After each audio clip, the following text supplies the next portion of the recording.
సమాజ స్థాపన కులరహిత సమాజమే లక్ష్యంగా అందరూ సమైక్యంగా పనిచేయాలని పలువురు వక్తలు పిలుపునిచ్చారు. మానవ హక్కుల పరిరక్షణ సమాజ సంస్కరణ అధ్యాయంగా అన్ని వర్గాలు పోరాడాలని వారు సూచించారు.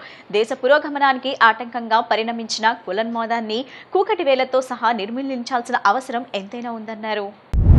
సమభావన కమిటీ విజయవాడ ఆధ్వర్యంలో కులరహితం సమాజహితం పేరిట మార్థన్ నిర్వహించారు. తుమ్మలపల్లి కళాక్షేత్రం వద్దనున్న పెరియార్ విగ్రహం నుండి బందర్ రోడ్లో అంబేద్కర్ విగ్రహం వరకు సాగిన ఈ ర్యాలీలో Samabhavana committee Vijayawada chairman doctor G Samaram, social ఎడిట్ department director G Srikanth, bar council సభ్యులు రాజేంద్ర ప్రసాద్, బార్ అసోసియేషన్ అధ్యక్షుడు లక్ష్మీప్రసాద్, ఆక్వా డెవిల్స్ అసోసియేషన్ అధ్యక్షుడు లింగపల్లి రామకృష్ణ సహా వివిధ అసోసియేషన్లు, సామాజిక సంస్థలకు చెందిన వారు పెద్ద సంఖ్యలో పాల్గొన్నారు. ఈ సందర్భంగా వారు మాట్లాడుతూ దేశ పురోగమనానికి కుల వ్యవస్థ ఆటంకంగా ఉందని అభిప్రాయపడ్డారు. విజ్ఞాన శాస్త్రం కొత్త పుంతలు తొక్కుతున్నప్పటికీ కుల వ్యవస్థ అంతం కాకపోవడం దురదృష్టకమన్నారు. కులరహితం సమాజహితం పేరిట నగర వ్యాప్తంగా వారం రోజుల పాటు సాంస్కృతిక ఉత్సవాలు నిర్వహించి ప్రజలను చైతన్యపరుస్తున్నట్లు వివరించారు. ఈ కార్యక్రమంలో అన్ని వర్గాలను భాగస్వాములను చేయటం ఎంతో సంతోషంగా ఉందని వారు పేర్కొన్నారు. అన్ని వర్గాల ప్రజలు ఇందులో భాగస్వాములు కావాలని పిలుపునిచ్చారు. సమాజం కోరే వ్యక్తులు అన్ని రకాల వాళ్ళు అన్ని వర్గాల చేతి వాళ్ళు కూడా దీంట్లో పాల్గొంటున్నారు. మనం కోరే సమాజం అందరికీ సమానమైన గౌరవం కావాలి, సమాన స్వాతంత్ర్యం కానీ అలాంటి విజయ సమాజం కోసం అని ఈ కార్యక్రమం చేపట్టాం. కులరహిత సమాజం సమాజ హితం అని.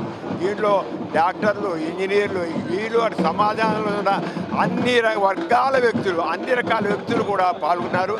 అందరి దీంట్లో ఇది ఏ పార్టీకి, ఏ వర్గానికి, ఏ మతానికి చెంది కాదు. కులరహిత సమాజం సమాజహితం కోరే వాళ్ళందరూ దీంట్లో పాల్గొన్నారు. ఇది చాలా మంచి కార్యక్రమం. ఈ కార్యక్రమంలో అన్ని వర్గాలు పాల్గొని ముఖ్యంగా స్టూడెంట్స్ అందరూ కూడా ఇట్లాంటి కార్యక్రమాల్లో పాల్గొంటే మంచిది. రాజ్యాంగం గుర్తించి 75 సంవత్సరాలు అయింది. అయినప్పటికీ ఇప్పటికీ భారతదేశంలో కులతత్వాన్ని, కుల విభేదాలని, కుల అస్పృశ్యతని పెంచి పోషించే పద్ధతులే కొనసాగుతూ ఉన్నాయి. వీటన్నిటినీ వ్యతిరేకంగా పోరాడాల్సినటువంటి అవసరం ఉన్నదనేటువంటి ఉద్దేశంతో ఈ రోజున ఈ మ్యారథాన్ నిర్వహిస్తూ ఉన్నాం. ఎవరు కుల వివక్షతను పాటించకుండా కులం గురించి ఆలోచించుకునేదానికి ఆ లక్ష్యంగా ఈ సమాజం పని చేయాలని మేము కోరుకుంటా ఉన్నాం. ఆక్వా డెవిల్స్ వెల్ఫేర్ అసోసియేషన్కి అధ్యక్షుడిగా ఉన్నాను. ఈరోజు కులరహితం సమాజహితం అనే ఒక మంచి కాన్సెప్ట్తో జరుగుతున్నటువంటి ఈ ర్యాలీని సపోర్ట్ చేస్తూ ఆక్వా డెవిల్స్ నుంచి కూడా మేము వచ్చి ర్యాలీలో పాల్గొనడం జరిగింది. అది సమాజంలో కులమతాలు, వర్గ వైషమ్యాలు ఎక్కువై ఈ 21వ దశాబ్దంలో కూడా ఇటువంటి వైషమ్యాలు పెరిగి అనేక చోట్ల అణగారి వర్గాల వారి మీద దాడి చేయడం, వాళ్ళ మీద అనైతికంగా అనేక రకాలుగా వాళ్ళని ఇబ్బందులు గురి చేయడం జరుగుతుంది. మరి ఇప్పుడు కూడా మనం ఎన్నో రకాలుగా ఆధునిక ప్రపంచంలోకి వచ్చాక కూడా ఇంకా కులాలు, మతాలు అంటూ మనం ఫైట్ చేయడం అనేది ఈ సమాజానికి హితం కాదు. సో కులాలకు అతీతంగా, మతాలకు అతీతంగా ఈ సమాజం వృద్ధి చెందాలన్నటువంటి ఈ కాన్సెప్ట్ని నేను సపోర్ట్ చేస్తాను. లక్ష్మీనారాయణ, నేను బెజవాడ బార్ అసోసియేషన్ ప్రెసిడెంట్ని. ఈ రోజున కులరహితం సమాజహితం అనే కార్యక్రమంలో మమ్మల్ని కూడా భాగస్వామ్యం చేసినందుకు మాకు ఎంతో ఆనందంగా ఉంది. మా గవర్నింగ్ బాడీని ఇక్కడికి ఆహ్వానించి మమ్మల్ని కూడా ఈ కార్యక్రమంలో భాగస్వామ్యం చేశారు.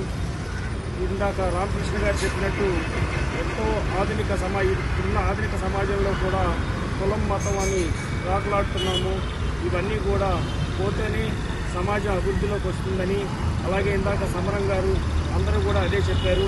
కాబట్టి పెద్దల మాటల్ని మనం స్వీకరించి, అలాగే అంబేద్కర్ గారు, బాబు జగజ్జీవన్ రామ్ గారు, జ్యోతిరావు పూలే, వీరందరూ, జాషువా గారు, వీరందరూ ఇచ్చిన స్ఫూర్తితో మనం కులరహిత సమాజాన్ని నిర్మించాలని చెప్పి, ఆ రకంగా అభివృద్ధిలోకి రావాలని చెప్పి కోరుకుంటున్నాము. అలాగే ఈ కార్యక్రమానికి ఇచ్చేసిన governing body secretary Kiran, vice president Lenin, lady secretary Ushajyothi గారికి కూడా నేను ప్రత్యేక ధన్యవాదాలు తెలియజేస్తున్నాను.